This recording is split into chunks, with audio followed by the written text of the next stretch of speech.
Mr. President. Senator from Arizona. Mr. President, I rise today to address a matter that has been very much on my mind. At a moment when it seems that our democracy is more defined by our discord and our dysfunction than by our own values and principles. Let me begin by noting a somewhat obvious point, that these offices that we hold are not ours indefinitely. We're not here simply to mark time. Sustained incumbency is certainly not the point of seeking office, and there are times when we must risk our careers in favor of our principles. Now is such a time. It must also be said that I rise today with no small measure of regret. Regret because of the state of our disunion. Regret because of the disrepair and destructiveness of our politics. Regret because of the indecency of our discourse. Regret because of the coarseness of our leadership. Regret for the compromise of our moral authority. And by our, I mean all of our, complicity in this alarming and dangerous state of affairs. It is time for our complicity and our accommodation of the unacceptable to end. In this century, a new phrase has entered the language to describe the accommodation of a new and undesirable order, that phrase being the new normal. But we must never adjust to the present coarseness of our national dialogue with the tone set at the top. We must never regard as normal the regular and casual undermining of our democratic norms and ideals. We must never meekly accept the daily sundering of our country. The personal attacks, the threats against principles, freedoms and institution, the flagrant disregard for truth and decency, the reckless provocations, most often for the pettiest and most personal reasons, reasons having nothing whatsoever to do with the fortunes of the people that we have been elected to serve. None of these appalling features of our current politics should ever be regarded as normal. We must never allow ourselves to lapse into thinking that that is just the way things are now. If we simply become inured to this condition, thinking that it is just politics as usual, then heaven help us. Without fear of the consequences and without consideration of the rules of what is politically safe or palatable, we must stop pretending that the degradation of our politics and the conduct of some in our executive branch are normal. They are not normal. Reckless, outrageous, and undignified behavior has become excused and countenanced as telling it like it is, when it is actually just reckless, outrageous, and undignified. And when such behavior emanates from the top of our government, it is something else. It is dangerous to a democracy. Such behavior does not project strength, because our strength comes from our values. It instead projects a corruption of the spirit and weakness. It is often said that children are watching. Well, they are. And what are we going to do about that? When the next generation asks us, why didn't you do something? Why didn't you speak up? What are we going to say? Mr. President, I rise today to say enough. We must dedicate ourselves to making sure that the anomalous never becomes the normal. With respect and humility, I must say that we have fooled ourselves for long enough that a pivot to governing is right around the corner. A return to civility and stability right behind it. We know better than that. By now, we all know better than that. Here today, I stand to say that we would be better served. We would better serve the country by better fulfilling our obligations under the Constitution by adhering to our Article 1 old normal, Mr. Madison's doctrine of separation of powers. This genius innovation, which affirms Madison's status as a true visionary and for which Madison argued in Federalist 51, held that the equal branches of our government would balance and counteract with each other if necessary. Ambition counteracts ambition, he wrote. But what happens if ambition fails to counteract ambition? What happens if stability fails to assert itself in the face of chaos and instability? If decency fails to call out indecency? Were the shoe on the other foot, would we Republicans meekly accept such behavior on display from dominant Democrats? Of course we wouldn't, and we would be wrong if we did.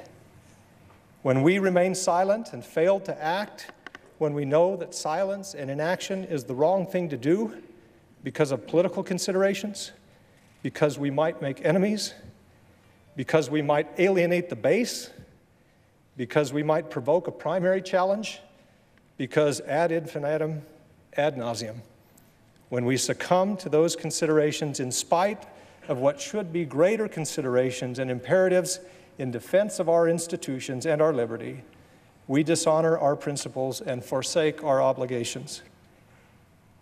Those things are far more important than politics.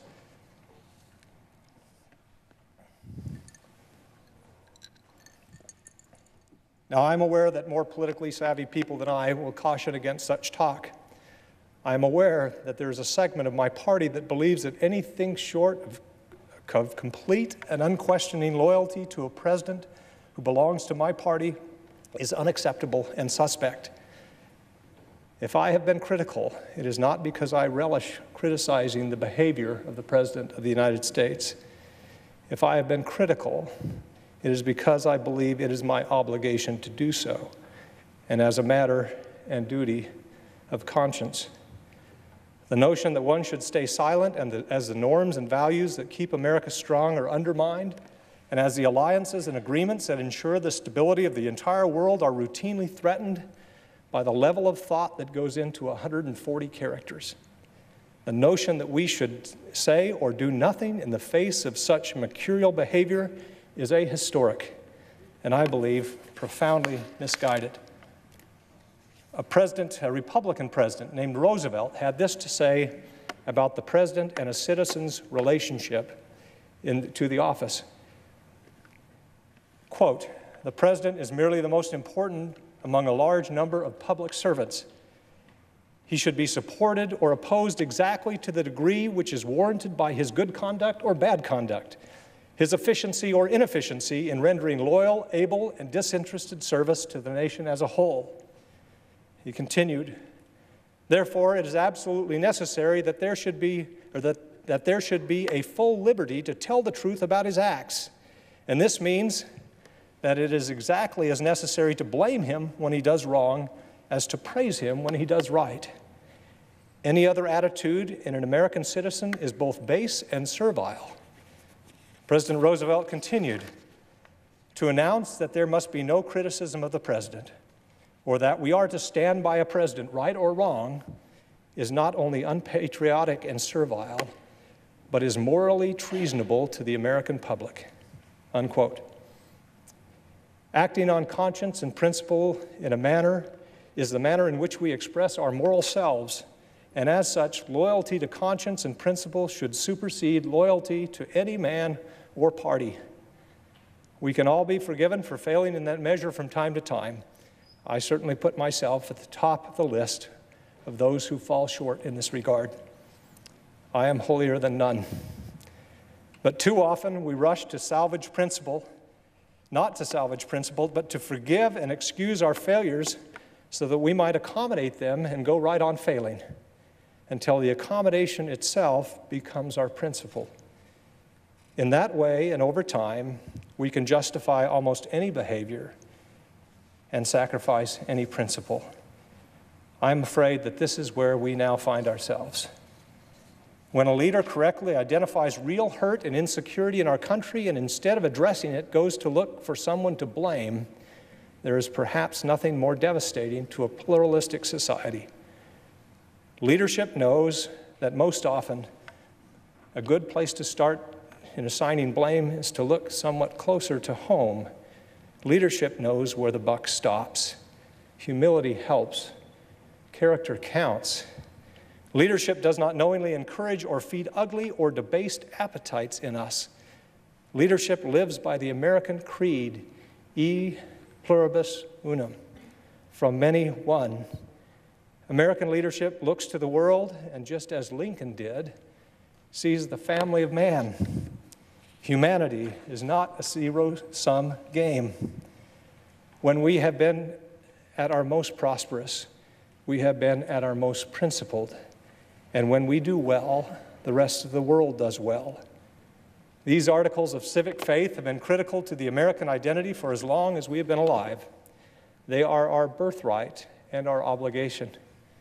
We must guard them jealously and pass them on for as long as the calendar has days. To betray them or to be unserious in their defense is a betrayal of the fundamental obligations of American leadership, and to behave as if they don't matter is simply not who we are. Now, the efficacy of American leadership around the globe has come into question. When the United States emerged from World War II, we contributed about half of the world's economic activity. It would have been easy to secure our dominance, keeping those countries who had been defeated or greatly weakened during the war in their place. We didn't do that. It would have been easy to focus inward. We resisted those impulses. Instead, we financed reconstruction of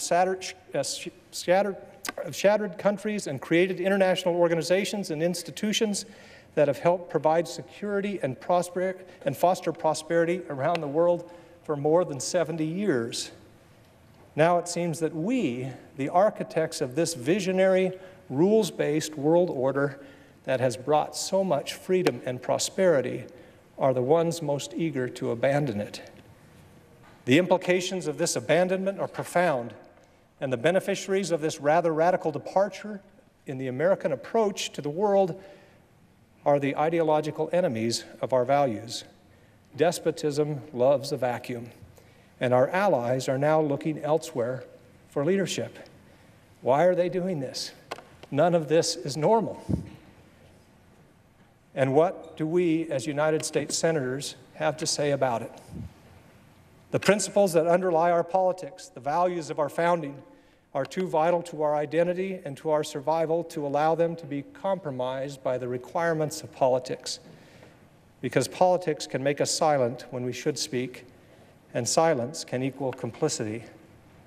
I have children and grandchildren to answer to, and so, Mr. President, I will not be complicit or silent. I've decided that I would be better able to represent the people of Arizona and to better serve my country and my conscience by freeing myself of the political consideration that consumed far too much bandwidth and would cause me to compromise far too many principles. To that end, I am announcing today that my service in the Senate will conclude at the end of my term in early January 2019. It is clear at this moment that a traditional conservative who believes in limited government and free markets, who is devoted to free trade, who is pro-immigration, has a narrower and narrower path to nomination in the Republican Party, the party that has so long defined itself by its belief in those things. It is also clear to me for the moment that we have given in or given up on the core principles in favor of a more viscerally satisfying anger and resentment. To be clear, the anger and resentment that the people feel at the royal mess that we've created are justified. But anger and resentment are not a governing philosophy. There is an undeniable potency to a populist appeal by mischaracterizing or misunderstanding our problems and giving in to the impulse to scapegoat and belittle. The impulse to scapegoat and belittle threatens to turn us into a fearful, backward-looking people.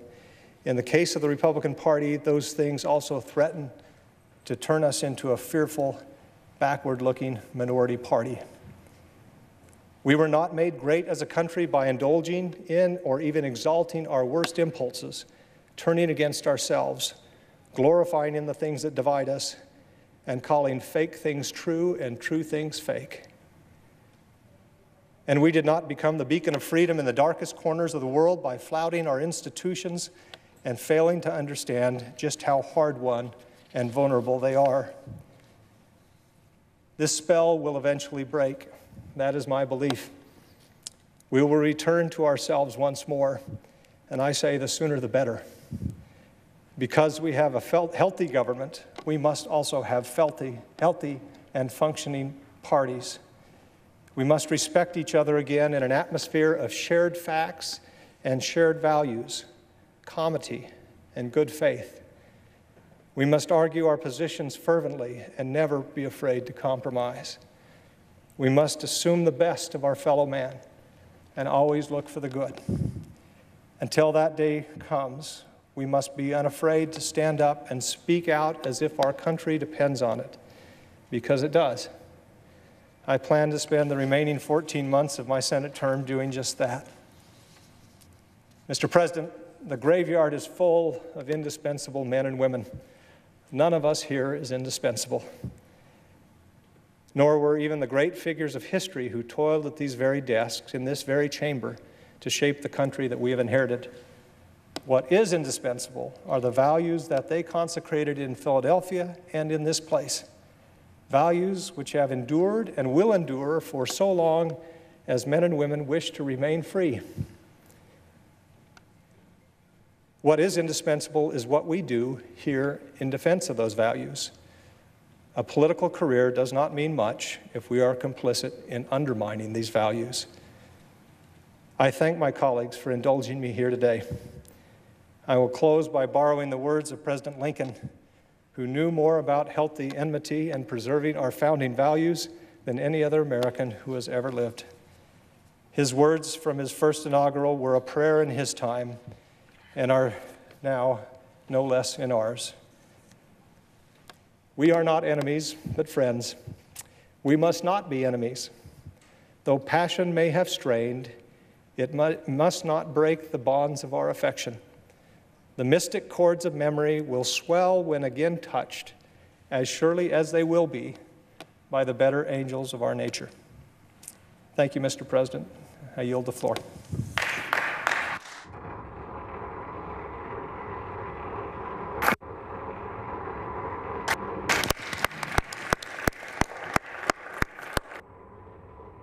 Mr. President. The Majority Leader. Mr. President, colleagues, we regret to hear that our friend from Arizona will conclude his Senate service at the end of this 6-year term. And I'd like to say, Mr. President, on behalf of myself and I think many of my colleagues, we've just witnessed a speech from a very fine man, a man who clearly brings high principles to the office every day and does what he believes is in the best interest of Arizona and the country. I'm grateful that the senator from Arizona will be here for another year and a half. We have big things to try to accomplish for the American people. From my perspective, the senator from Arizona has been a great team player, always trying to get a constructive outcome, no matter what the issue before us. So I thank the senator from Arizona for his service, which will continue, thankfully, for another year and a half, and for the opportunity to listen to his remarks today. Mr. President. Senior Senator from Arizona. Mr. President, it's very hard for me to add to the eloquence of my friend and my dear friend from Arizona. But I do want to say that it's been one of the great honors of my life to have the opportunity to serve with a man of integrity, of honor, and decency, and commitment to not only Arizona, but the United States of America. I have seen Jeff Flake stand up for what he believes in, knowing full well that there would be a political price to pay. I have seen him stand up for his family. I've seen him stand up for his forebears, who were the early settlers of the state of Arizona. In fact, there's a place called Snowflake, Arizona, and obviously the flake part comes from his direct predecessor. It is the Flake family and families like them that came and worked, enslaved, and raised families and made Arizona what it is. And it has never had a more deserving son than Jeff Flake and his beautiful wife, Cheryl, and children. So I would just like to say, Jeff, I've known you now for a number of years. I know you have served Arizona and the country. And there's one thing that I'm absolutely sure of, and that you will continue that service, which is part of your family, it's part of your view of America, it's part of your willingness and desire to serve Arizona. And one of the great privileges of my life has been to have the opportunity to know you and serve with you. So as we look, all of us, at some point at our time that we have spent here, whether it be short or whether it be long, we look back and we think about what we could have done, what we should have done, what we might have done, and the mistakes we made and the things we're proud of. Well, when the Flake service to this country and this Senate is reviewed, it will be one of honor, of brilliance, and patriotism and love of country. And I thank you, and God bless you and your family.